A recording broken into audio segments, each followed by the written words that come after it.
بنوصل لاتيكيت وموضوع جديد رح توضح لنا كل تفاصيله خبيرة الصورة والاتيكيت نادين ظاهر. صباح الخير. أنا بحب تفاعلك صباح النور، دايما تتفاعلي دغري معي إنه عن شو بدنا نحكي وكيف بدنا نفسر هذا الموضوع. بتعرفي لأنه بتطرحي مواضيع بتمرق علينا كثير، ولكن اوقات بننسيها، ما بنلاقي حالنا انه وصلنا لهالموقف، وصلنا لهالحاله، واوقات كثير ما بنعرف كيف نتصرف. انت بتفكري بهالمواضيع وعن جد بتوضحي لنا اياها بالقليله تنعرف للايام الجاي كيف ممكن نتصرف ونطلع منها بسلاسه دايمه. هيدي الشيء اللي بعتز فيها. وانا بنطر اذا ما كنت معك بالحلقه صدقيني بنطر انا وقاعده ببيت اشوف شو الموضوع وشو تفاصيل كل موضوع، لانه بالفعل بنستفيد منه بحياتنا اليوميه. اليوم موضوع كثير حبيته، كمان ما بيخطر على البال، ولكن مواقف حرجة كتار منا بيتعرضوا لها، أسئلة كمان محرجة بتنطرح علينا وما بنعرف كيف نطلع منها بسلاسة. الفكرة انه نحن وقت اللي بنكون موجودين مع اشخاص في دايما خطر، اذا بدنا نحطه هيك انتر جيمي، خطر لانه نتعرض لاسئلة نحن ما بدنا نرد عليها. حتى ممكن تكون اسئلة لاشخاص كثير ما عندهم مشكله فيها، ولكن لاشخاص معينين يكونوا حساسين. في اشياء كثير كومن، كثير عاديه، يلي هي مثل العمر، مثل المصاري قد ايه بتقبض، مثل الدين، شو دينك، من وين انت، السياسه، وفي امور اكثر شخصيه كمان الواحد بيقدر انه يكون عرضه لهي الامور. دائما بدنا نفكر انه بدون شك هو الاتيكيت يجب ان تنطبق قبل على السائل. صح. انه انا بدي اكد انه السؤال كمان له اتيكيت، نحن عملنا حلقه عنها، ولكن هلا الاتيكيت اذا حدا كان بدون اتيكيت كيف نحن بنقدر دائما انه نرد بالاتيكيت. بتعرفي الاداب السلوك، في مقوله كثير جميله بتقول اداب السلوك هي السلوك اللي بتتبعيها وقت بتكوني مع اشخاص ما عندهم هذه الاداب. يعني كيف انت اليوم تقدري تتصرفي وتطلعي بكل لياقه، وهيدي كثير مقوله حلوه، يقول كيف عرفت تصرفت بلياقه رغم انه هو ما كان عنده لياقه. فاذا كان انت تعرضتي لمواقف حرجه، لاسئله حرجه، لان المواقف الحرجه نحن كمان بنحكي عنها باطار ثاني، لسؤال حرج قد ايه عمرك؟ شو الانسب انك تسالي؟ هل يجوز انه الواحد يسال عمر؟ اكيد لا، الا اذا كنت باطار مهني. يعني اذا انت عم تقدمي على سي في، حدا سالك، طبعا هو مفروض يكون مقابله من خلال العمل. صحيح. او له علاقه بالموضوع، له علاقه، الحكيم ممكن يسالك هذا السؤال، فطبعا انت ما في داعي هون للكذب. او في ناس ما عندها مشكله ابدا، يمكن نحن منهم صرنا مشهورين انه قلت عمري اكثر من مره على التلفزيون. هيدا موضوع شخصي، ولكن مش معناتها انه كل الناس بيتفاعلوا معه بذات الطريقه. فاذا انا حدا سالك قديش عمرك، فيك تقولي له 18 وكم شهر، 30 وكم شهر، حسب انت يعني قديش حابه الاشهر الطول. فيك تقولي له اكيد يعني عمرك كفايه لحتىنا اذا بدك رد على اسئلتك الاخرى بدون ما اعطيك الرقم، بدون ما اعطيك الرقم. هيدي امور ما في داعي لحتىنا نقول له ولو ما تعلمت انه ما بيسالوا الست. هيدي هون بتبين شوي من العدائيه. صحيح، وبتبين عن ضعف شخصيه. بتقدري دائما اسئله اذا حتى قد ما كانت محرجه، وهون ببين ذكاء الانسان الفطري. يعني سرعه البديهه هو ذكاء فطري. هلا فيك ترديها وتحرجي الشخص ذاته وتقولي لي قد ايه بتحط لي عمر؟ قد ايه اوقات بتشتغل مزبوط. هلا قد ايه بتحطي لي عمر؟ بدك توصلي لاخر شيء ترجعي تقولي معه حق ولا ما معك حق. اذا حبيتي انك تدخلي بلعبه الارقام، ففيك اكيد انه تقولي قديش. فيك تقولي له اكيد اكبر منك بثلاث 4 سنين مثلا، اذا هو مبين كثير صغير.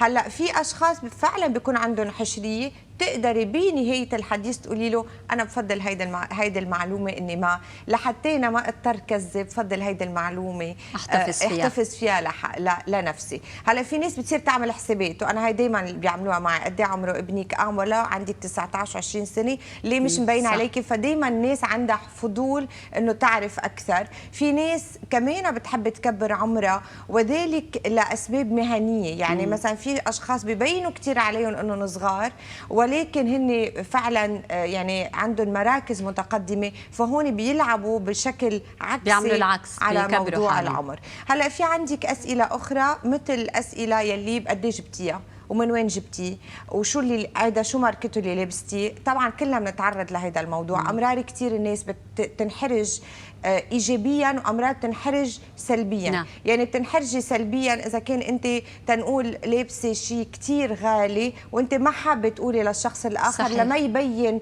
وكانه في نوع من التعالي. فهون بتقولي عن جد نسيت، ما بتذكر ابدا، يمكن هديه كان هديه. انا هديه يعني هيدي هديه. في كثير هيدا هون في موضوع حساس، يعني هيدا الموضوع الحساس. في اشخاص كمان ما بتحب انه الاشخاص الاخرين يلبسوا مثلها.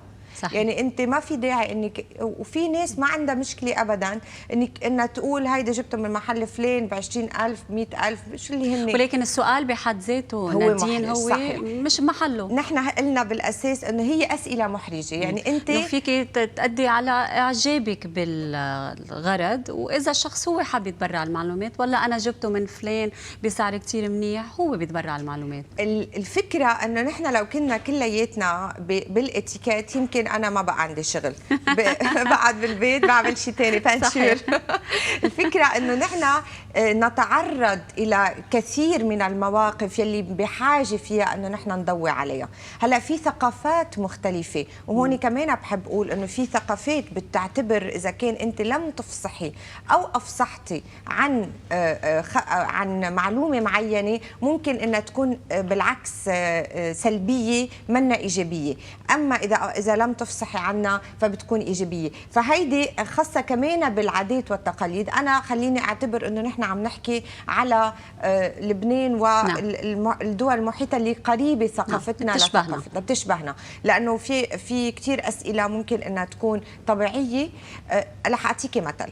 بتعرفي اذا كان انت باوروبا وسالتي كيف زوجي، يعني رجل سال رجل اخر كيف مدامتك وكيفهم اولادك وشو عم تعملوا، خلصت نادين مثلا بعدها بالشغل او ما بعدها بالشغل، ذكري باسمي انا شغله كثير طبيعيه. اذا كنت عند الاوروبيين، عند الاوروبيين دول الدول العربيه هيدي فيها ممكن ينتج عنا مشكله. من وين بتعرف مرتي، من وين بتعرف مدامتي، اكزاكتلي. اجمالا ما بيسالوا عن الشريك، وهيدا الشيء كثير يعني انا حتى في محلات من الطرفين. يعني هل يجوز انه السيده تسال؟ لا، السيده بتسال عن زوجها بشكل وبعدين ما بتسال عن زوجها، بتسال عن العيال. نعم. بتسال عن الاولاد، بس اكثر بتسال عن يعني الرجل يتجنب انه يسال عن السيده. فهيدي كمان امور ممكن تدخل باطار نحن بنسميها انترناشونال بزنس اتيكيت. فاذا قلنا هلا في عندك الدين. نحن كثير عندنا هيدا الموضوع مهم، بغض النظر كانوا صحيح ولا لا، بس في كثير ناس من وين انت، من اي منطقه، دغري بنحب نحدد الاخر. هذا بيكون السؤال الاساسي بدهم يعرفوا. فهون فيك تضلك تقولي انا من لبنان، من منطقه بهالبلد، بتضيع الشخص، لانه في ناس بتحب. وهون بدي اقول انه نتجنب الاسئله يلي بتكون عم بتوارب، لانه الناس منا اغبياء، يعني بيقدروا يعرفوا انك انت عم بتجرب تحطه. في ناس بتقدر تكون بشكل كثير اذا بدك جارح او اجريسيف، يعني عدائي، وتسالك مثلا انت مع مين بالسياسه. وهيدا السؤال يعني انا شخصيا تعرضت له، خصوصا بعد هاي الحمله الجميله اللي تعرضنا لها، انه صارت الناس بدها تحب انها بدها تصنفك، صحيح، بدها تصنفك في فئه معينه. فهيدا موضوع كمان يجب الانتباه له. في اسئله اخرى بتتعلق بالمرض. نعم، يعني بالامراض، اذا حدا ما يعني كانه مرق بتجربه مرضيه، هل يجوز نسال تفاصيل؟ بالضبط.